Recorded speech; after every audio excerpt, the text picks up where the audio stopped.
नमस्कार साथियों, हम महादेवी वर्मा जी की काव्य यात्रा पर चर्चा कर रहे हैं और उनका जो दूसरा काव्य संग्रह रश्मि था उस पर बात कर रहे थे हम अपने पिछले व्याख्यान में। रश्मि में महादेवी वर्मा एक और अतृप्ति को महत्व देती हैं, वहीं दूसरी ओर मृत्यु को जीवन का परम विकास मानती हैं। जहाँ अमरता जीवन का ह्रास है, जीवन का पतन है, वहीं जो मृत्यु है वो जीवन का परम विकास है। इसीलिए वे कहती हैं जीवन नामक कविता में कि अमरता है जीवन का ह्रास, मृत्यु जीवन का परम विकास। दूर है अपना लक्ष्य महान, एक जीवन पग एक समान। तो इस तरह से निहार से रश्मि तक वे पहुंचती हैं जब, तो अनुभूति में कहीं गहराई आनी प्रारंभ हो जाती है। वहीं कवित्री चिंतन और दर्शन की ओर अग्रसर होती हैं। और फिर इनका तीसरा काव्य संग्रह आता है नीरजा, जो 1934 में प्रकाशित हुआ। 1932 से लेकर 1934 तक जो उन्होंने कविताओं की रचना की, उन 58 कविताओं का संग्रह नीरजा में है। और इस कविता संग्रह को शेक्सपियर पुरस्कार से सम्मानित भी किया गया है। और हिंदी के छायावाद के एक प्रसिद्ध आलोचक रहे शंभुनाथ सिंह, वे इस कविता संग्रह के विषय में कहते हैं कि नीरजा में कवित्री उस सामंजस्यपूर्ण भावभूमि में पहुंच गई हैं जहां दुख सुख एकाकार हो जाते हैं और वेदना का मधुर रस ही उसकी समरसता का आधार बन जाता है। तो ये काव्य यात्रा का तीसरा चरण है। प्रारंभ में जहां वेदना ही अधिक थी, अब वही वेदना का जो मधुर रस है वे समरसता की ओर बढ़ रहा है। उसका आधार समरसता हो गया है, जहाँ सुख दुख दोनों समभाव से हो गए हैं। और यहाँ कवित्री की अनुभूति पहले की अपेक्षा अधिक सघन, अधिक सूक्ष्म, अधिक तरल दृष्टिगोचर होती है। वास्तव में महादेवी की अनुभूति में सघनता है, वैविध्य नहीं है, विस्तार नहीं है। विभिन्न विषयों को लेकर वे कविता नहीं करती हैं। वे कविता में जिस वेदना की, जिस प्रणय की अनुभूति को लिया है, उसके विभिन्न बिंब प्रस्तुत करती हैं, उसके विभिन्न चित्र प्रस्तुत करती हैं। तो इसलिए उनकी अनुभूति में एक सूक्ष्मता, एक तरलता, एक सघनता दिखाई देती है। और इस संग्रह की प्रसिद्ध कविताएं हैं धीरे धीरे उतर क्षितिज से, विरह का जलजात जीवन, बीन भी हूँ मैं तुम्हारी रागिनी भी हूँ, मधुर मधुर मेरे दीपक जल, मुखर पिक होले बोल, हठी पिक होले होले बोल, टूट गया वह दर्पण निर्मम। तो ये सभी कविताएं, इनकी ये गीत बड़े प्रसिद्ध रहे हैं और संगीतकारों द्वारा गाए भी गए। महादेवी स्वयं भी इन गीतों को गाया करती थी। और यहाँ तक आते आते इस कविता संग्रह तक पहुँचते पहुँचते महादेवी का आस्था का जो स्वर है वह प्रबल हो जाता है। और एक कविता वे करती हैं तुम्हें बांध पाती सपने में। तो उस कविता संग्रह में उनका उस असीम चेतना के प्रति आस्था का स्वर दिखाई देता है। वे कहती हैं तुम्हें बांध पाती सपने में, तो चिर जीवन प्यास बुझा लेती उस छोटे क्षण अपने में, पावस घन सी उमड़ बिखरती, शरद निशासी नीरव घिरती, धो लेती जग का विषाद, ढुलते लघु आंसू कण अपने में।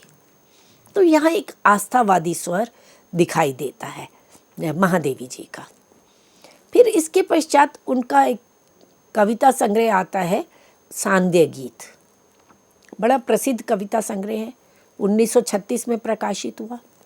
जिसमें 34 से लेकर 36 तक रचित 45 कविताओं का संकलन है।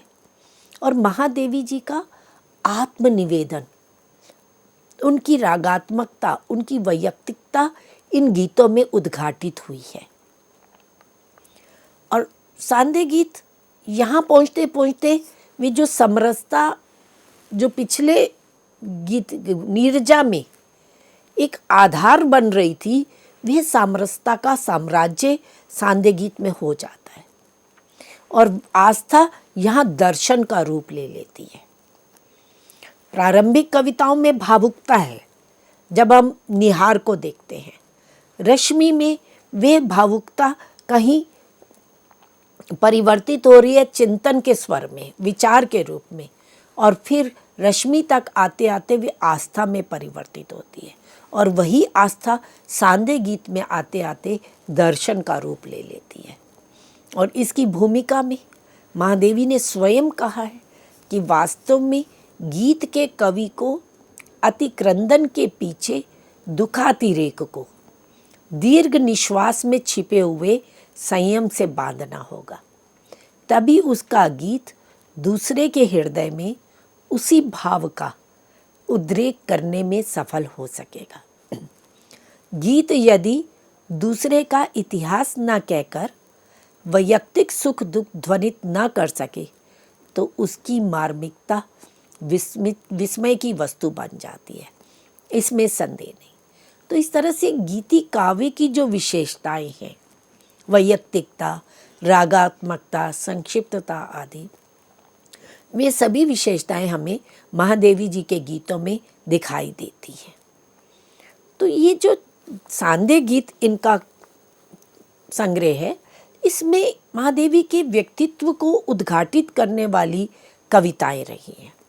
उनका अपना जो चिंतन था, उनकी अपनी जो भाव थे, उनका जो रागात्मक संबंध था, वह इन कविताओं में उभर कर के आया है। और एक इस संग्रह की बड़ी प्रसिद्ध कविता रही मैं नीर भरी दुख की बदली, पाठ्यक्रम में भी निर्धारित है। और ये कविता अनेक अर्थों को खोलती है। जहाँ पहले केवल इस कविता का अध्यात्मपरक अर्थ लिया जाता था, जहाँ वो नीर भरी दुख की बदली, बदली जो है वो दुख की प्रतीक है और क्षणभंगुरता की प्रतीक है, और वही बदली जो है फिर आगे आज देखते हैं जब इसका पुनर्पाठ निर्धारित किया गया तो आलोचकों ने इसमें स्त्री विमर्श को भी देखा है। यहाँ एक स्त्री का समाज के प्रति एक प्रतिकार भी दिखाई देता है। जब वे कहती हैं परिचय इतना इतिहास यही, उमड़ी कल थी मिट आज चली, विस्तृत नभ का कोई कोना, मेरा न कभी अपना होना। तो ये स्त्री की जो इयत्ता है, उसका जो अस्तित्व है, उसकी जो पहचान है, उसको लेकर के प्रस्तुत होती है। इस कविता की पंक्तियां देखते हैं मित्रों। स्पंदन में चिर निस्पंद बसा, क्रंदन में आहत विश्व हसा, नयनों में दीपक से जलते, पलकों में निर्झरिणी मचली। यहाँ तक हम देखते हैं कविता में एक आध्यात्म का स्वर दिखाई देता है। एक विरहिणी आत्मा जो उस असीम चेतना के प्रति व्याकुल हो रही है। स्पंदन में चिर निस्पंद बसा जब वो बात करती है, क्रंदन में आहत विश्व हंसने की जब वे बात करती हैं, तो वहाँ ये एक आध्यात्मिक अर्थ निकलता है। पर कविता के अंत तक पहुँचते पहुँचते जब वे कहती हैं विस्तृत नभ का कोई कोना, मेरा न कभी अपना होना, परिचय इतना इतिहास यही, उमड़ी कल थी मिट आज चली, यहाँ एक स्त्री की आत्मा अभिव्यक्ति दिखाई देती है। समाज में वो अपनी पहचान के लिए किस तरह से व्याकुल है। तो ये एक स्त्री विमर्श को लेकर आज इस कविता की व्याख्या की जाती है। तो मित्रों, जो ये 4 कविता संग्रह रहे, निहार से लेकर सांदे गीत तक, ये चारों ही कविता संग्रह के जो शीर्षक है, उनके जो नाम है, वे महादेवी ने बड़े प्रतीकात्मक लिए हैं। निहार बोलते हैं बिल्कुल प्रातः काल का समय, कुहासे वाला समय, कोहरा जब है, जब अंधकार है, जिसमें सत्य जो है वो कहीं कुहासे में छुपा हुआ है। मानव जीवन की भी विभिन्न अवस्थाएं रही हैं, तो शैशव काल, बाल्यकाल, यौवन काल, फिर वृद्धावस्था। तो ये जो चारों कविता संग्रह हैं, ये इन चारों यामों को, चारों अवस्थाओं को अभिव्यक्त करने वाले हैं, उनके प्रतीक रूप में हैं। तो निहार के बाद रश्मि आया, रश्मि किरण, प्रभात काल की किरण, जो जीवन में उल्लास लेकर के आती है, यौवन अवस्था की प्रतीक है, जो एक उमंग से युक्त है। तो रश्मि की कविताएं उस रूप में हैं। और फिर नीरजा, नीरजा कमलिनी को बोलते हैं, जो संघर्षों के लिए संघर्ष सहन करती हुई अपने व्यक्तित्व को समाज में स्थापित करने के लिए प्रयासशील है। तो नीरजा उस तरह से और सफल होती है अपने प्रयास में। और फिर सांध्य गीत, जीवन की अंतिम अवस्था, विश्राम की अवस्था। दिन भर जब हम कार्य करते हुए जैसे संध्या काल होता है, तो हम सब क्या चाहते हैं, अपने घरों में लौट करके विश्राम करें। तो वो विश्राम की स्थिति। तो इन चारों कविताओं संग्रहों को, जो कालानुवर्ती भी हैं और प्रतीक अनुवर्ती भी हैं, जिनमें प्रतीकात्मकता भी है, तो इन चारों कविता संग्रह की कविताओं का, चुनी हुई कविताओं का संकलन महादेवी ने स्वयं यामा नाम से किया, जो 1936 में प्रकाशित हुई। और 185 कविताओं का बहुत बड़ा कविता संग्रह है। महादेवी स्वयं कुशल चित्रकार थी, और इन यामा की जो कविताएं हैं उनमें चित्रात्मकता भी दिखाई देती है। कई कविताओं में उनके अपने स्वयं के बनाए हुए चित्र हैं। 10 चित्र काव्य संकलित हैं। और इस कविता संग्रह को मंगला प्रसाद पारितोषिक से भी सम्मानित किया गया। और 1982 में इस कविता संग्रह पर ज्ञानपीठ पुरस्कार मिला, जो हिंदी साहित्य का सर्वश्रेष्ठ पुरस्कार माना जाता है। और पहली महिला लेखिका रही जिन्हें ज्ञानपीठ पुरस्कार से सम्मानित किया गया। पंत जी को भी ज्ञानपीठ पुरस्कार से सम्मानित किया गया था, पर महिला लेखिकाओं में महादेवी पहली लेखिका रही जिन्हें ज्ञानपीठ पुरस्कार से सम्मानित किया गया। इसके अतिरिक्त महादेवी जी को भारत सरकार द्वारा पद्म भूषण से, पद्म विभूषण से भी सम्मानित किया गया। तो विभिन्न सम्मानों से महादेवी जी को सम्मानित किया गया। और यामा जो उनका कविता संग्रह है, जो मौलिक ना होकर के एक संकलन मात्र है, और उस संकलन के विषय में, उसकी भूमिका में महादेवी स्वयं कहती है कि यामा में मेरे अंतर जगत के 4 यामों का छाया चित्र है। याम शब्द जो है वो संस्कृत का शब्द है। याम का अर्थ होता है प्रहर, पहर। पूरे दिन को 4 पहरों में बांटा जाता है और रात को भी 4 पहर में बांटा जाता है। तो इसीलिए इन्होंने नाम यामा कर दिया, क्योंकि मैंने अभी आपके सामने स्पष्ट किया है कि नीरजा से लेकर सांध्य गीत तक कैसे 4 पहर मानव जीवन के और दिन के 4 पहर। और फिर वे कहती हैं कि ये मेरे अंतर जगत के 4 यामों का छाया चित्र है। ये याम दिन के या रात के, ये कहना मेरे लिए असंभव नहीं तो कठिन अवश्य है। यदि ये दिन के हैं तो इन्होंने अंधकार में मेरे विश्वास को खोने नहीं दिया, अतः मेरे निकट इनका मूल्य समान है और समान ही रहेगा। तो इस तरह से महादेवी वर्मा ने इस यामा की कविताओं में प्रतीकात्मकता को, लाक्षणिकता को, ध्वन्यात्मकता को, छायावादी सभी विशेषताओं को अपनाते हुए कविताओं की रचना की।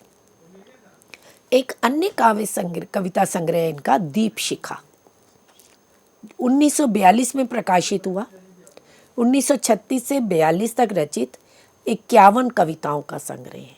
ये भी मौलिक कविता संग्रह है। ये वास्तव में महादेवी की सिद्धावस्था का काव्य कहलाता है। उनका प्रौढ़तम कृति है ये। जो नीरजा में उनकी भावुकता थी, वही भावुकता यहाँ तक आते आते सिद्धावस्था तक पहुँच जाती है, समरसता की स्थिति को पूर्णतया प्राप्त कर लेती है। और इसकी जो भूमिका में 2 शब्द कह करके महादेवी जी ने कहा कि आलोक मुझे प्रिय पर दिन से अधिक रात का। दिन में तो अंधकार से उसके संघर्ष का पता ही नहीं चलता, परंतु रात में हर झिलमिलाती लौ योद्धा की भूमिका में अवतरित होती है। इस नाते दीप शिखा मेरे अधिक निकट है। महादेवी ने इस कविता संग्रह में दीपक को प्रतीक रूप में लिया है और उस अनेक कविताएं दीपक को ही केंद्र में रखते हुए लिखती हैं। अधिकतर गीत जो है दीपक को प्रतीक बनाकर रचे गए हैं, जैसे ये मंदिर का दीप, दीप मेरे जल अकंपित, सब बुझे दीपक जला लूं, धूप सा तन दीप सी में, या मोम सा तन घुल चुका, दीप सा मन जुल चुका। तो अनेक कविताएं हैं जिसमें उन्होंने दीपक को प्रदीप बनाया है, प्रतीक बनाकर प्रस्तुत किया है। पर महादेवी के इस प्रतीक की एक विशेषता है। जहाँ दीपक का प्रतीक रूप में प्रयोग तो मध्यकाल में भी पर्याप्त हुआ है। देहरी दीप करके तुलसीदास भी बात करते हैं, और दीपक जो है वहाँ सौंदर्य का, आलोक का प्रतीक है, ज्ञान का प्रतीक है। तमसो माँ ज्योतिर्गमय जब कहते हैं तो वहाँ दीपक जो है अज्ञान के अंधकार को ज्ञान के प्रकाश में परिवर्तित करने का प्रतीक है। पर महादेवी दीपक को अंधकार में अपने जीवन से जूझता हुआ व्यक्तित्व का प्रतीक माना है कि वह मनुष्य जो अपनी समाज से, अपने परिवेश से जूझ रहा है, संघर्ष कर रहा है, तो दीपक उसका प्रतीक है। तो दीप मेरे जल अकंपित जब कहती हैं तो ये कहती है कि समाज की कैसी भी स्थिति हो तो तुम निरंतर जलते रहो। और इस संग्रह के गीतों का मुख्य प्रतिपाद्य स्वयं मिटकर दूसरे को सुखी बनाना है। समर्पण का भाव इन गीतों में दिखाई देता है। प्रत्येक गीत अनूठा और चित्रात्मक है। वीरानुभूति का सूक्ष्म प्रतीकों और धुंधले बिंबों से साक्षात अंकन किया गया है। और दीपशिखा के गीतों में कहीं कहीं हमें बौद्ध दर्शन की भी अभिव्यक्ति मिलती है। बौद्ध दर्शन का जो दुखवाद है वह हमें इन गीतों में दिखाई देता है। तो इस तरह से महादेवी ने इन मौलिक कविता संग्रहों की भी रचना की और संकलित कविता संग्रह भी उनके द्वारा चयनित कविताओं के संकलन है। और महादेवी ने अनुवाद के क्षेत्र में भी अपनी प्रतिभा का परिचय दिया।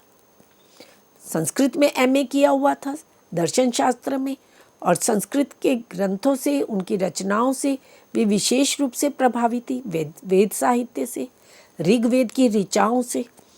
तो 1959 में उनके द्वारा काव्यानुवाद किया गया जो सप्तपर्णा उनकी रचना रही, और इसमें 7 सोपान हैं। आर्षवाणी, वाल्मीकि, थेर गाथा, अश्वघोष, कालिदास, भवभूति, जयदेव। तो चयनित कृतियों का हिंदी में काव्यानुवाद है ये सप्तपर्णा। इसमें आर्षवाणी में वैदिक साहित्य का, ऋग्वेद की ऋचाओं का अनुवाद किया गया, वाल्मीकि रामायण के कुछ अंशों का, और थेर गाथा पाली में जो बौद्ध धर्म की थेर और थेरी गाथाएं हैं उन गाथाओं का हिंदी काव्यानुवाद महादेवी जी ने प्रस्तुत किया जो बहुत प्रसिद्ध हुआ है। ऐसे ही अश्वघोष की रचनाओं का, कालिदास की, भवभूति की और जयदेव के गीत गोविंद का विशेष प्रभाव महादेवी पर दिखाई देता है। जयदेव के गीतों की जो विशेषताएं हैं वे कहीं हमें महादेवी के गीतों में भी दिखाई देती हैं, तो उनका काव्यानुवाद ये प्रस्तुत करती हैं। अब हम उनकी काव्यगत विशेषताओं की बात करें। महादेवी की जो कविता संग्रह जिनकी चर्चा अभी हमने की, जिसकी विकास यात्रा को अभी हमने जाना, तो उनकी जो मुख्य विशेषताएं रही उसकी बात हम कर लेते हैं। तो महादेवी के गीतों में अनुभूति और विचार के धरातल पर एकान्विति दिखाई देती है, जिससे कहीं कहीं वे कविताएं एक रस भी हो गई हैं। एक और अनुभूति की जो एकान्विति है, उसमें जो सघनता है, उसमें जो गहराई है, और जो विचार के धरातल पर वे बौद्ध दर्शन को भी प्रस्तुत करती हैं, दुखवाद को भी प्रस्तुत करती हैं, वैदिक आध्यात्मिक चिंतन को भी प्रस्तुत करती हैं, वेदांत दर्शन को भी प्रस्तुत करती हैं, तो उनमें कहीं भी बिखराव नहीं है, उनमें एकान्विति है। और महादेवी के गीतों में स्वानुभूति की एक प्रत्यक्ष विवृत्ति दिखाई देती है, कृत्रिमता कहीं लेश मात्र भी नहीं है। जो महादेवी ने स्वयं अनुभव किया, गीतों की एक विशेषता यही होती है, गीति काव्य की सबसे बड़ी विशेषता उसकी स्वानुभूति होती है, और ये स्वानुभूति हमें इनके गीतों में प्रत्यक्ष दिखाई देती है। महादेवी के विविध गीतों में व्यथा, पीड़ा, आशा, विस्मय, जिज्ञासा, अज्ञात प्रिय के प्रति एक प्रणय निवेदन का स्वर दिखाई देता है। उनके जितने भी गीत हम देखते हैं, मधुर मधुर मेरे दीपक जल, प्रिय का पथ आलोकित कर, तो प्रणय निवेदन प्रस्तुत कर रही हैं। अब किसके प्रति? एक अज्ञात सत्ता के प्रति। और वे अज्ञात प्रिय कहाँ पर है? प्रकृति के कण कण में है, पूरी सृष्टि में विद्यमान है। तो उसका कोई लौकिक रूप नहीं है, कोई सगुण रूप नहीं है, वहाँ कोई भक्ति का स्वर नहीं दिखाई देता है। एक सहज प्रेम, एक सहज माधुर्य भाव इन गीतों में हमें दिखाई देता है। और महादेवी की अनुभूतियों में विस्तार और वैविध्य नहीं है। पंत जी की हम रचनाएं देखते हैं, प्रसाद जी की देखते हैं, उनमें पर्याप्त वैविध्य है। निराला की रचनाओं में पर्याप्त विस्तृति दिखाई देती है। पर महादेवी एक ही अनुभूति को लेकर के चलती हैं। उनका पूरा काव्य विरह की अनुभूति से युक्त है, वेदना से युक्त है, और इस वेदना का कि वो विविध चित्र प्रस्तुत करती हैं, अनेक बिंब प्रस्तुत करती हैं, और इस तरह से उन वेदना की अनुभूति में गहराई, सूक्ष्मता, तरलता आ जाती है, जिससे आलोचकों ने आरोप भी लगाया कि इन गीतों में एक रसता है, इन गीतों में वैविध्य नहीं है, तो वो ऊब उत्पन्न करने वाले हैं। परंतु जो अगर विस्तृति होती, वैविध्य होता, तो फिर अनुभूति में वे सघनता ना आ पाती जो उनके गीतों में दिखाई देती है। वे एकान्विति इन्हीं एक रूपता के कारण ही विद्यमान होती है। और महादेवी ने विभिन्न प्रतीकों का प्रयोग किया है। पूरी उनकी गीत प्रतीकों से युक्त हैं, और मध्ययुगीन प्रतीकों को अपनाया है महादेवी ने, परंतु उन्हें वैयक्तिकता के नए परिप्रेक्ष्य में रखकर नई अर्थवत्ता प्रदान की है। जैसे दीपक, जिसकी अभी हमने चर्चा की, पूरी दीपशिखा में अनेक दीप प्रतीक लिए दीपक को केंद्र में। दीपक उनका बड़ा प्रिय प्रतीक रहा है। जो वे दीपक जो मध्यकाल में सौंदर्य का, आलोक का प्रतीक रहा, वही दीपक महादेवी की कविता में आकर के अंधकार से जूझते हुए, अज्ञानता से, संघर्ष से जूझते हुए व्यक्तित्व का प्रतीक बन करके आया है। इसी तरह से पपीहा, चातक पक्षी जो है, वे मध्यकालीन कवियों ने, कबीर ने, तुलसीदास ने, सूरदास ने चातक पक्षी को, पपीहे को बहुत अधिक प्रतीक रूप में लिया है। वहाँ वे प्रेम की एक निष्ठता का प्रतीक बन करके आता है। एक भरोसो, एक बल, एक आस विश्वास, ये चातक की प्रेम के साथ तुलना करती है। परंतु महादेवी उसी पपीहे को प्रेम की एक निष्ठता के प्रतीक के रूप में ना अपनाकर अतृप्ति के रूप में, प्यास के रूप में अपनाती हैं। तो इस तरह से एक नए परिप्रेक्ष्य में उन प्रतीकों को एक नई अर्थवत्ता प्रदान करती हैं। ये महादेवी वर्मा की विशेषता रही है, उनके गीतों की विशेषता रही। और इनके गीतों की काव्याभिव्यंजना और बौद्धिक चेतना भारतीय परंपरा के अनुरूप रही है। महादेवी रविंद्रनाथ ठाकुर से भी बहुत अधिक प्रभावित रही है, बंगला साहित्य से, और स्वच्छंदतावादी काव्य जो अंग्रेजी साहित्य से विशेष रूप से रोमांटिसिज्म से प्रभावित था। तो महादेवी भारतीय परंपरा के अनुरूप ही प्रतीकों को, बिंबों को, शैली को अपनाती हैं। उन्होंने व्यक्तिगत वेदना की अपेक्षा सामाजिक वेदना को विशेष महत्व दिया है। चाहे हम उनकी कविताओं को देखें या उनके गद्य को देखें। उनके गद्य में चाहे पथ के साथी है, मेरा परिवार है, अतीत के चलचित्र है या स्मृति की रेखाएं, सामाजिक वेदना वहाँ पर, समष्टिगत वेदना को वो विशेष महत्व देती हैं। और महादेवी के गीत रहस्यवादिता से युक्त है, जो छायावाद की मूल विशेषता है। और इनकी जो रहस्यवादी गीत हैं उनमें जिज्ञासा का स्वर है, प्रणयानुभूति के विलक्षण चित्र हैं, प्रकृति का बड़ा ही सजीव सचेतन चित्रण किया है। महादेवी ने आलंबन रूप में प्रकृति का चित्रण कम किया है। उन्होंने उद्दीपन रूप में ही प्रकृति को अधिक लिया है। वेदना को बढ़ाने वाली, प्रणय अनुभूति को और अधिक विकसित करने वाली, तो इस तरह से प्रकृति का सजीव और सचेतन चित्रण महादेवी के गीतों में मिलता है। और इन गीतों में रागात्मकता है, प्रतीकात्मकता है। भाषा की जब तक हम बात करें तो महादेवी ने खड़ी बोली को एक परिनिष्ठित, परिष्कृत रूप प्रदान किया है। तत्सम शब्दावली का प्रयोग करती हैं क्योंकि संस्कृतज्ञ थी और इसीलिए उनकी भाषा में, उनके गीतों में संस्कृत निष्ठता दिखाई देती है। कल्पना की ऊंची उड़ान भी दिखाई देती है, पर कल्पना को जीवन के धरातल से ही जोड़ करके वे प्रस्तुत करती हैं। और गीतों में इसलिए एक रागात्मकता, एक वैयक्तिकता का स्वर विशेष रूप से उभर करके आ गया है। और ध्वन्यात्मकता है इनके गीतों में। शब्द युग्मों का ऐसा प्रयोग करती हैं कि उनमें स्वतः ही एक ध्वनि चित्र प्रस्तुत हो जाता है, एक बिंब। उन्होंने विभिन्न बिंबों का प्रयोग किया है।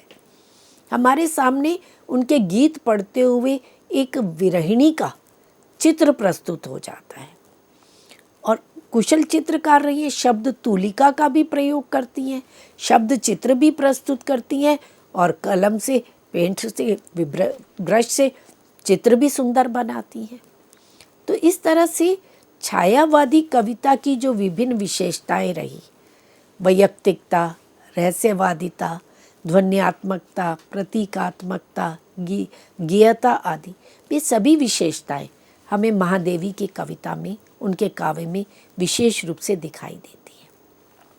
तो इस तरह से मित्रों, आज हमने महादेवी की विभिन्न कविता संग्रह की काव्यगत विशेषताओं का और उनकी काव्य यात्रा के विकास के विभिन्न चरणों पर चर्चा की है।